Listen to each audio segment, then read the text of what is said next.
All right, folks, this is a viewer watch collection video for Paul, or about Paul's collection.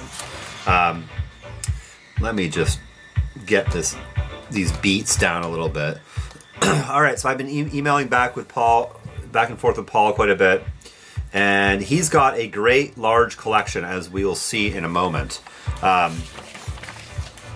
printed out his the main email he sent me describing his watch bio and his watch philosophy. So I'll get into that in just a moment. We will take a look at Paul's collection to start. Now, I have quite a few pictures to show you. Paul sent me a lot of pictures, and the first ones I'm going to show you are just his collection as a whole. There's a few collection pictures, and I don't think it includes his whole collection. He says he has over 30 watches, I believe. And I think he sent pictures of 20 to 25 of them. He said his brother, I'm looking at a wasp that's in my office, his brother is borrowing about 8 of them. I think he said that those are some of his lower end pieces, so no loss, right? So Paul has a very diverse collection, which is really cool. A lot of really great pieces. He's not, we'll go into it in just a moment, but it's a real wide selection here. And I'll show some bits and bobs. So we'll start off and take a look at his collection, and then just the collection as a whole, and then later on, perhaps at the end, I'll do a slideshow with his entire collection so you can really see it more clearly. It's not the best pictures are the ones that are his wrist shots, so you get a sense of the actual watches he has. These ones I just want to give you a sense of what we're talking about. All right, hold on a second.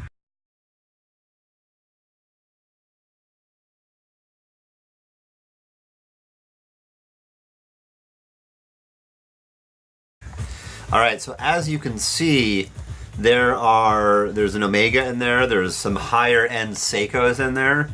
There's a couple Omegas actually, I think. 2. A Squale is in there. Tissot, etc. So we'll go into that, and I will show, at the end I'll do the slideshow with the names of the different watches. So this is Paul. Back in 2004, I was watching one of those late night television live auction channels, and they were showing off an early 1900s pocket watch and wristwatch. The face of the watch hit me like a ton of bricks, thus sparking the birth of this brilliant hobby, which is also always morphing and always teaching me as I can learn about horology forever. I just want to comment on that briefly. It's interesting. I bet everyone has a aha moment where they, I certainly do, where there was this moment where I was like, oh boy, I really like watches. Watches are awesome. Now, it might not be an actual discrete moment, but it could be a series of events where something just clicks. Okay, back to Paul. I started with the more mass-produced watches to begin my collection, not knowing anything regarding movements and quality. Just case shapes and dials and some functionality was the allure. Also, larger pieces as well initially attracted my attention. This is very common, I think, starting with the fashion watches and larger pieces. Early on, as the years started to progress, I became a movement guy and never looked back, 100%. Once the movements and complications and origin came to surface, I began to leap a few tiers in order to sacrifice not only the larger cases, which when done tastefully I still love today, in quantity, and delve right into a new and much more fulfilling collecting experience with quality at the forefront.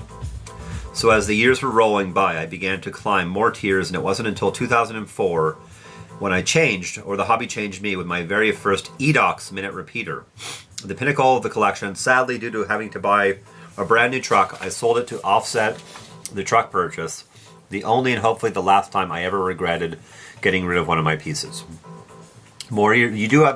Paul does have an Edox, as we shall see. More years pass, and I begin to learn a pervasive amount about horology as a whole, from micro brands to all the players in the markets at all price points. Horology, especially when not purchasing, like any passion hobby, will always give back more, and also learning and reading and conversing with people within the industry is a priceless way to getting on the watch education fast track. Today my collection fully represents me, a middle-class guy that not only loves watches, but loves custom Shell, Cordovan, and Chromo XL straps, mostly wearing informal attire, hanging out relaxed, and enjoying my watches thoroughly. All right, great. So, so let's look at Paul's philosophy.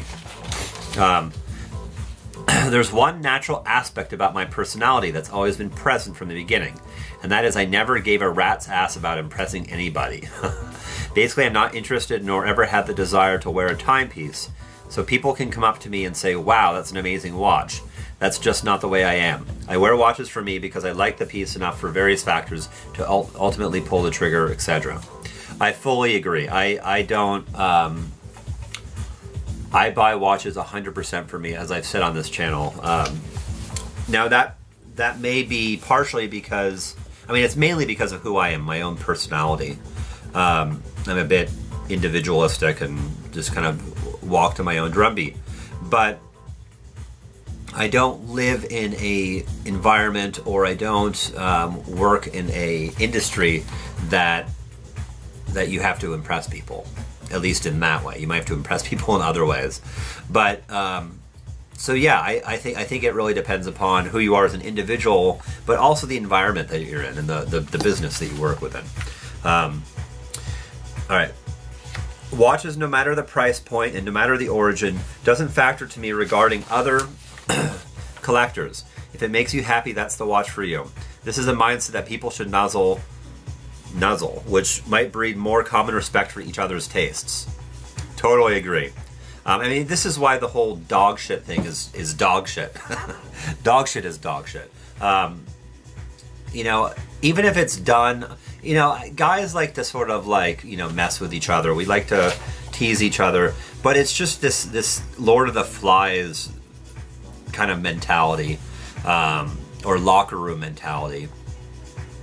Always sort of like messing with each other, and you know, the whole, you know, calling watches dog shit that aren't to your taste is really what it comes down to. I mean, I think there are certainly some people consider watches that are dog shit because they aren't, like, you know, high enough fit and finish, the brand name doesn't have the heritage or prestige that they like, or the movement isn't sophisticated enough or perfect enough. But that's just based upon one's taste, right? I don't really think of, I guess cheap, to me a dog shit watch would be like a cheap watch you buy at Target. That's what I would consider dog shit. And the reason I would consider it dog shit is because it's just so cheaply made. The design is like really lacking. It's just a simplistic throwaway watch.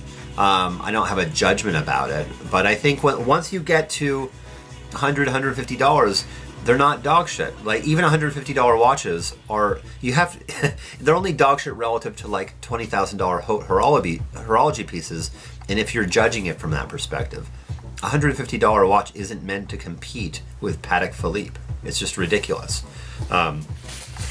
Anyways, that's the reality is that people get into their snobbishness, right? All right. Watch collecting and horology evolves each 5 to 10 years. Mainly it's noticeable each decade. Wait, I gotta back up. I skipped something. All right. So Paul is saying this is a mindset that people should nuzzle, which might breed more common respect for each other's tastes. Then again, it's rather difficult not to say anything negative in retort or feel ill inside while at the mall and some guy is wearing a mass-produced Invicta Russian diver at 63 millimeter and comes up to you while you're wearing a 10K Omega 9300 and says, "Hey buddy, that's a nice watch, whoever makes it, but check out this dazzling Russian diver from Invicta. It has one of the most sought after Swiss-made mechanical movements, the Unitas 6497.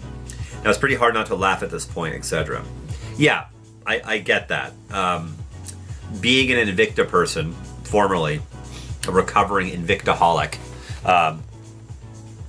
you know, I never owned a 63 millimeter, but I owned a 52 millimeter, and boy, that thing was just, I mean, so here's my Omega Seamaster chronograph. It's 41.5 millimeters, basically 42 millimeters. So adding Look at this. I have a massive ruler right here. So we're really adding, look at that, a centimeter to that. That's what that was. And plus it was 20 millimeters thick. Yeah, they're not, you know, I used to call it, they're Mr. Miami Beach watches. Invicta, and there's levels of refinement, right? But the thing is that even Invicta people, I mean, let them enjoy their watches. You know, Invicta people, they love the colors, the shapes, the diversity of watches. I get it. You know, they're fun watches. They're definitely fun, but they don't. It's not. It's kind of like candy, like candy store, right?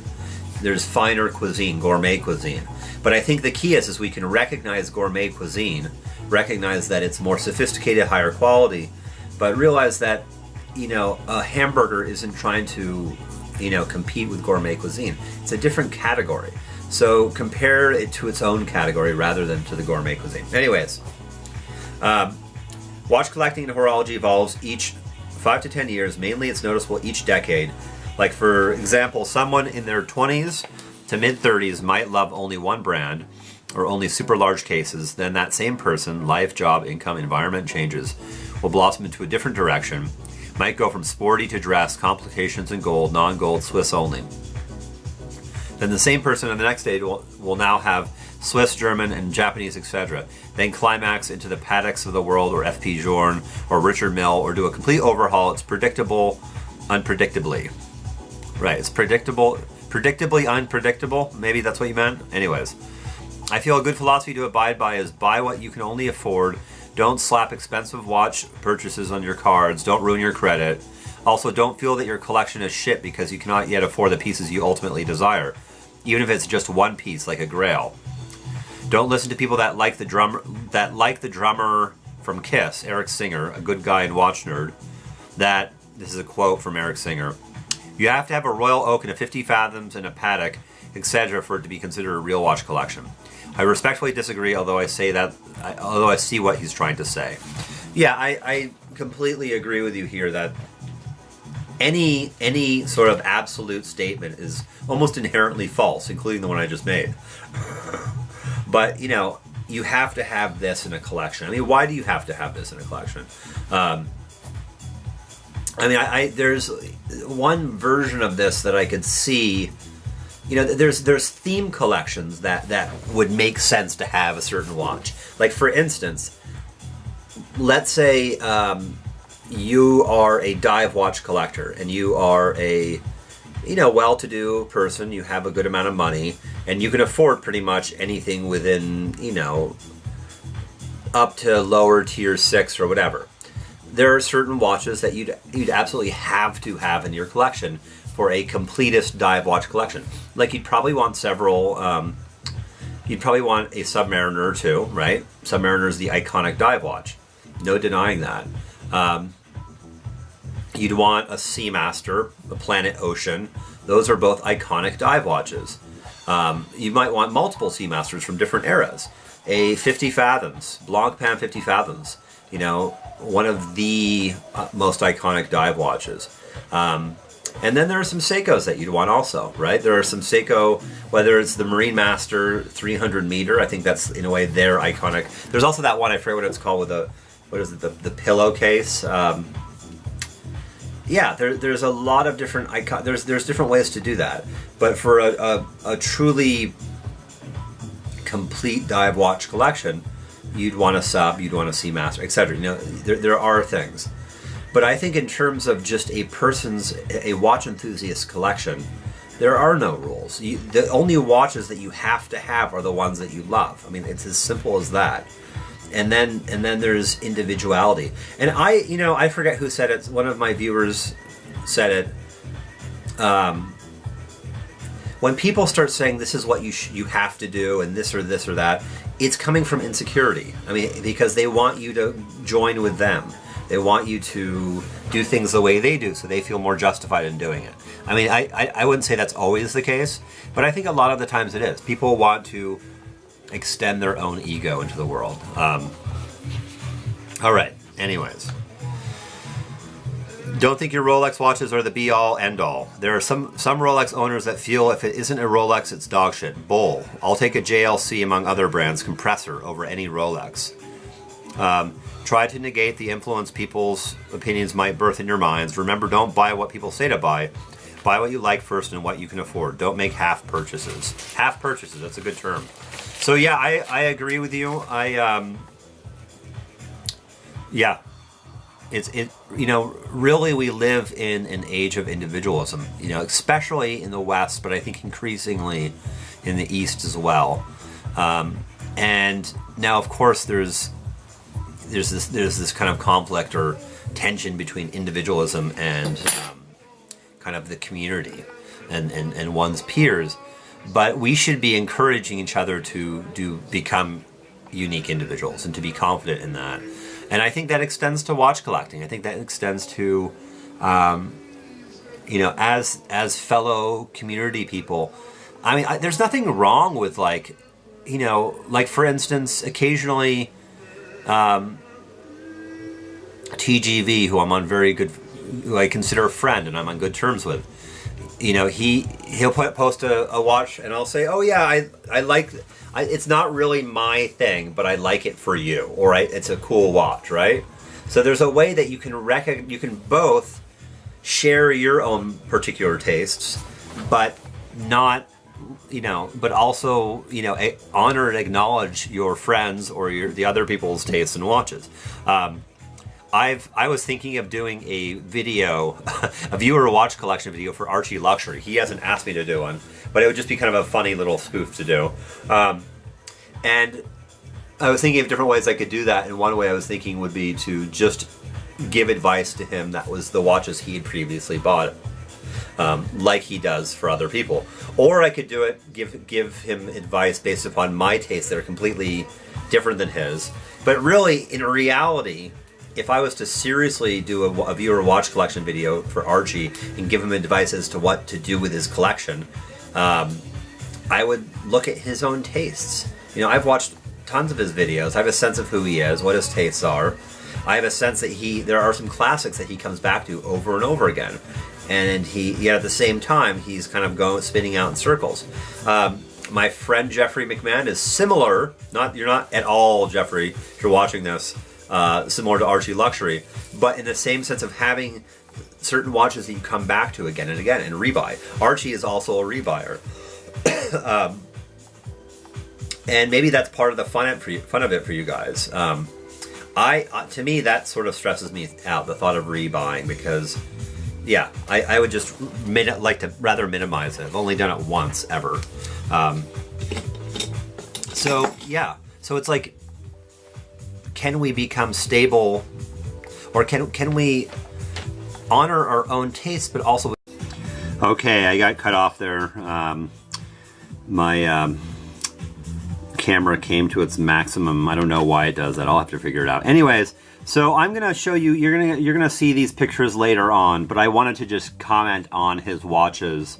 I still haven't figured out how to post pictures and do a separate audio track over what I'm looking at.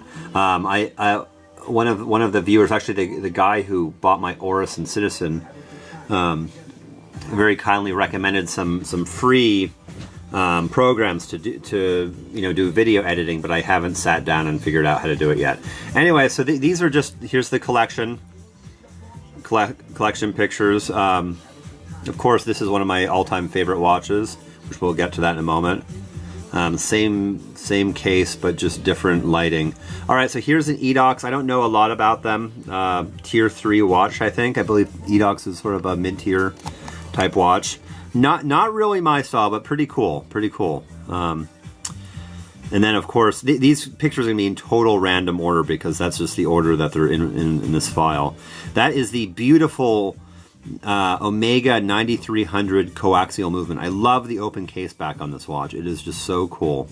Same with the non-chrono version. It's also very cool. And there it is. Liquid metal. Really, really like it. It's definitely one of my favorite watches. It's a little big for me.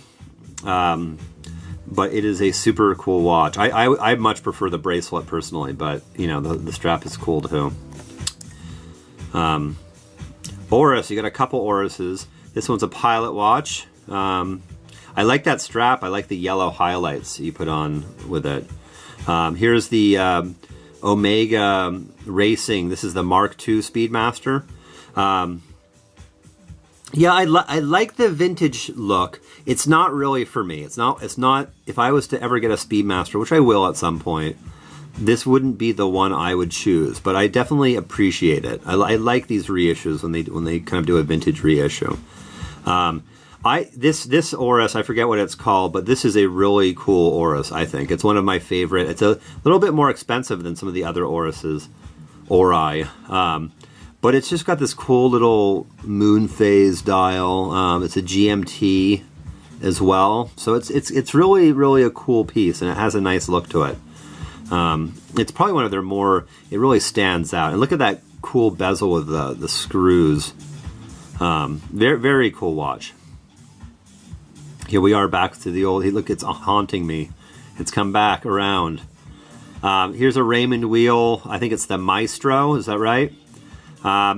Very pretty. I'm not a huge white watch guy. I'm not a huge dress watch guy, but I've been looking at some. I like the hands. I like this very circular classic case and bezel. It's not a bezel because it doesn't actually turn. I'm not crazy about that sort of crosshatch pattern, and I've avoided some watches because of it.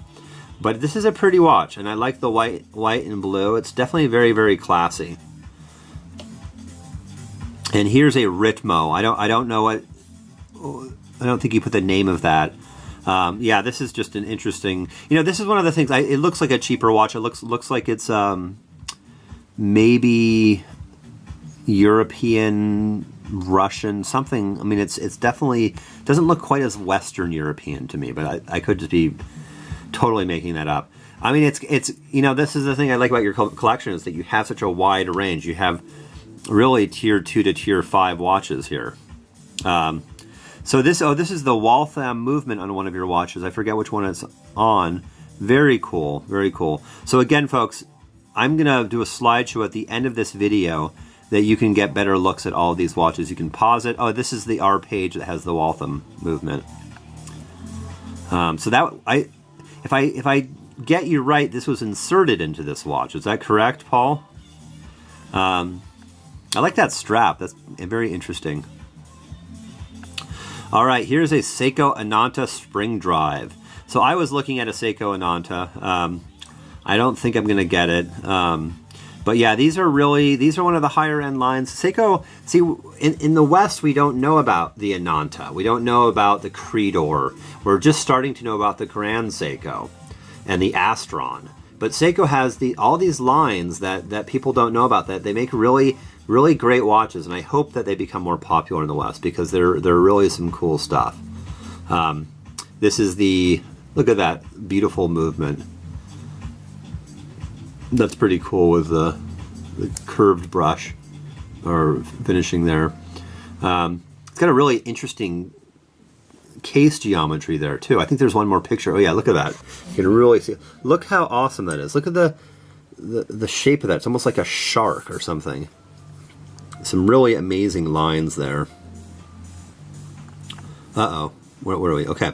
Ah, look at this. The Seiko Astron. And I believe this is your most recent watch, Paul.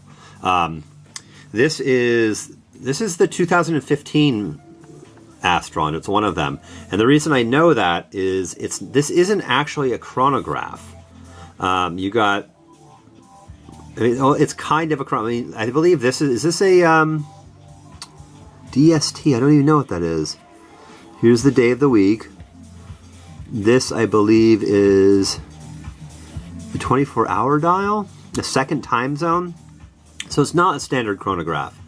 And then here, AM PM. Look at that. See, AM PM. And it's got the mother of pearl dial. I think you got another picture. It's got the ceramic bezel. Astrons are pretty cool, I gotta say. They're a really nice line. Look at the white ceramic insert on that bracelet. It's definitely high fashion piece. Astrons cost about $2,000. They really range. You can buy them as little as around $1,400-1,500 to, I think they go up to about $3,000. So they're a mid-tier, upper mid-tier watch. They're quartz, but they have a very advanced quartz movement. They're GPS solar quartz. They actually, supposedly, they will just correct themselves wherever you go in the world. So that's pretty cool. All right, very, very beautiful watch. And then here is a monster, what I believe Paul called the blood monster, because it's like mine, but it's got the red shark teeth. See? Such a classic piece. Everyone must have a monster at some point. I'm just kidding. Well, it is one of the, you know, I always feel for the entry-level divers, the tier 2 divers, Seiko makes this great pair, the Black Monster. This is the second generation version, but the first generation is the SKX 779. Mine is the SRP 307. I don't know what the Blood Monster is.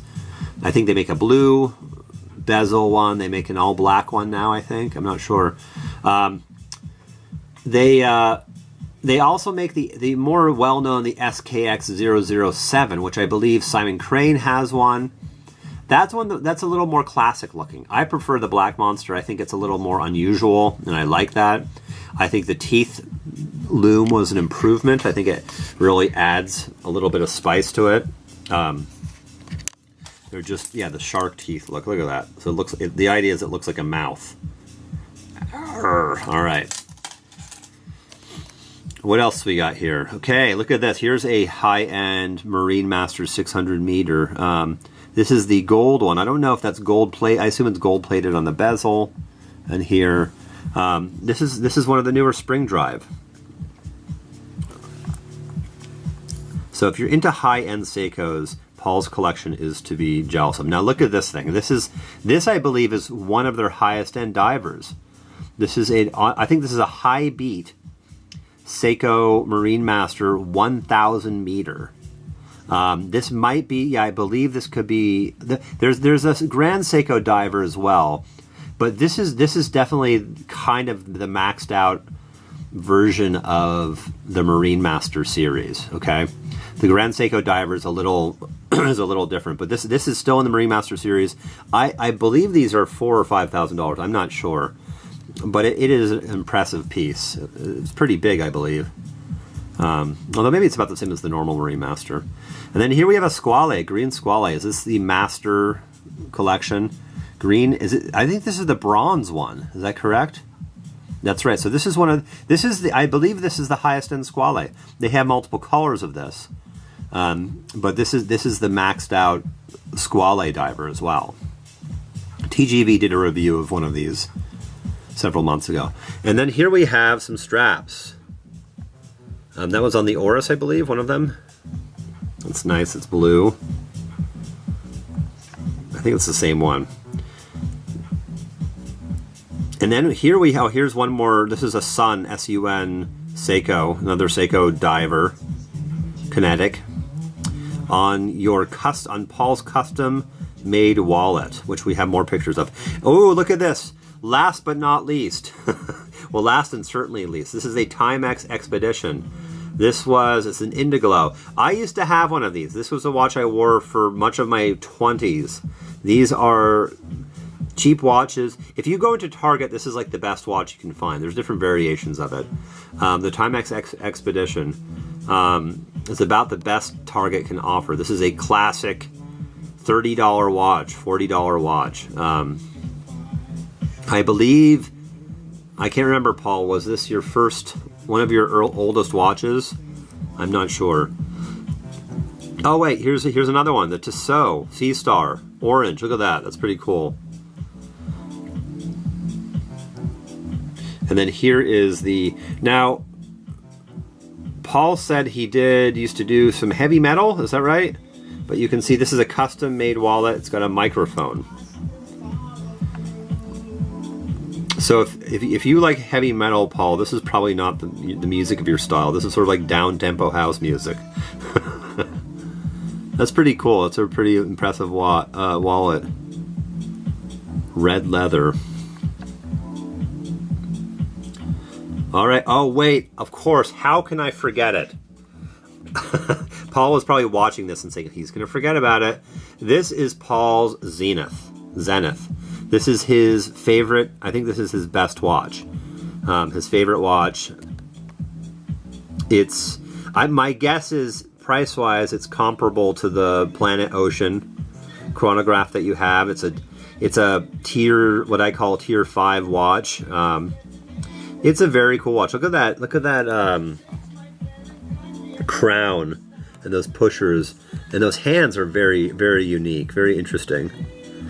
Yeah, it's a really, really beautiful watch. It's a Type 20. Is that what it's called? Zenith Type 20 chronograph. And I can't remember if you said it's a high beat. I thought Seiko is the only one that calls their movements high beat. I could be wrong though. When you got some bourbon there in the background. You know, I have that exact same beer glass. A guy at a beer store gave it to me. And I actually don't like Stella Artois. I tend to find European beers mediocre, and it's mainly because I enjoy the hoppy IPAs that you get in the States. You can't get them at least in Britain. I was a little disappointed with the beers in Britain when I was there. Anyways, but I had the same glass, and I like to frost it and fill it up and drink it while I'm making dinner. All right, let's see. Do we have anything else? I think that was the last one. So there we go, folks. All right, so I'm going to, I'm just going to put this back over here. I'm going to, when I'm done here, I'm going to put a slideshow of Paul's entire collection. All the pictures that you just saw are going to be up in a slideshow. So feel free, to take a look at them. And yeah, pause and take a look. It's a really cool collection, Paul. I don't feel like I have any. You didn't ask for advice. You didn't ask for anything in particular. My sense is you just want to share your collection and hear me ramble on about it. You're your own man. You know what you're doing. And I think you've got the right attitude, or at least the attitude that I prefer to have, which is to buy and enjoy what you like. And You said, I think, in one of your emails that you especially love your Seiko collection, and you have a lot of great Seikos, and I like to see that. I like to see this mixture of Seikos, Japanese, and Swiss watches, because, I mean, quite frankly, the Japanese are doing some great things with watches. And, Seiko, Citizen, Orient, these are some really, really nice brands. You know what? I think there are some watches that are missing, and I think... I'm trying to remember, now that I mentioned Citizen, you know what? There are a few watches here that we did not. We'll just end with these three. There's 3 watches I didn't show you, but you can see them. So here is, Jeffrey McMahon had the same watch. This is that big, huge Citizen. And this is another Jeffrey McMahon watch, an Echozilla. I almost got one of these at one point. They're just way too large for me, though. It's a huge, chunky thing. But it's definitely an iconic Seiko diver. And then finally, we have a Cartier. Is that a tank? Is that what we call a tank? I always think of them as the smaller square watch, with the Versos being larger, but I think some of the Cartiers are pretty big. And that looks like a gold watch. I don't know if it's gold-plated. My guess is it would be gold-plated. It almost looks like some of the gold coming off. All right, folks, that is Paul's collection. Enjoy. Take a look at the pictures coming up. All right, later.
The first ones I'm going to show you are just his collection as a whole. There's a few collection pictures, and I don't think it includes his whole collection. He says he has over 30 watches, I believe. And I think he sent pictures of 20 to 25 of them. He said his brother, I'm looking at a wasp that's in my office, his brother is borrowing about 8 of them. I think he said that those are some of his lower end pieces, so no loss, right? So Paul has a very diverse collection, which is really cool. A lot of really great pieces. He's not, well, we'll go into it in just a moment. But it's a real wide selection here. And I'll show some bits and bobs. So we'll start off and take a look at his collection, and then just the collection as a whole. All right, folks, this is a viewer watch collection video for Paul, or about Paul's collection. Let me just get these beats down a little bit. All right, so I've been emailing back and forth with Paul quite a bit, and he's got a great large collection, as we will see in a moment. I printed out his, the main email he sent me describing his watch bio and his watch philosophy. So I'll get into that in just a moment. We will take a look at Paul's collection to start. Now, I have quite a few pictures to show you. Paul sent me a lot of pictures, and then later on, perhaps at the end, I'll do a slideshow with his entire collection so you can really see it more clearly. It's not the best pictures are the ones that are his wrist shots, so you get a sense of the actual watches he has. These ones, I just want to give you a sense of what we're talking about. All right, hold on a second.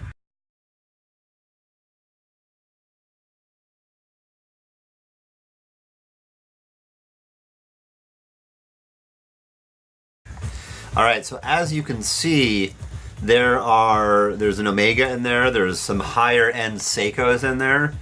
There's a couple Omegas actually, I think. 2. A Squale is in there. Tissot, etc. So we'll go into that, and I will show at the end. I'll do the slideshow with the names of the different watches. So this is Paul. Back in 2004, I was watching one of those late night television live auction channels, and they were showing off an early 1900s pocket watch and wristwatch. The face of the watch hit me like a ton of bricks, thus sparking the birth of this brilliant hobby, which is also always morphing and always teaching me as I can learn about horology forever. I just want to comment on that briefly. It's interesting. I bet everyone has a aha moment where they, I certainly do, where there was this moment where I was like, oh boy, I really like watches. Watches are awesome. Now, it might not be an actual discrete moment, but it could be a series of events where something just clicks. Okay, back to Paul. I started with the more mass-produced watches to begin my collection, not knowing anything regarding movements and quality. Just case shapes and dials and some functionality was the allure. Also, larger pieces as well initially attracted my attention. This is very common, I think, starting with the fashion watches and larger pieces. Early on, as the years started to progress, I became a movement guy and never looked back, 100%. Once the movements and complications and origin came to surface, I began to leap a few tiers in order to sacrifice not only the larger cases, which when done tastefully I still love today, in quantity, and delve right into a new and much more fulfilling collecting experience with quality at the forefront. So as the years were rolling by, I began to climb more tiers, and it wasn't until 2004 when I changed, or the hobby changed me, with my very first Edox minute repeater. The pinnacle of the collection. Sadly, due to having to buy a brand new truck, I sold it to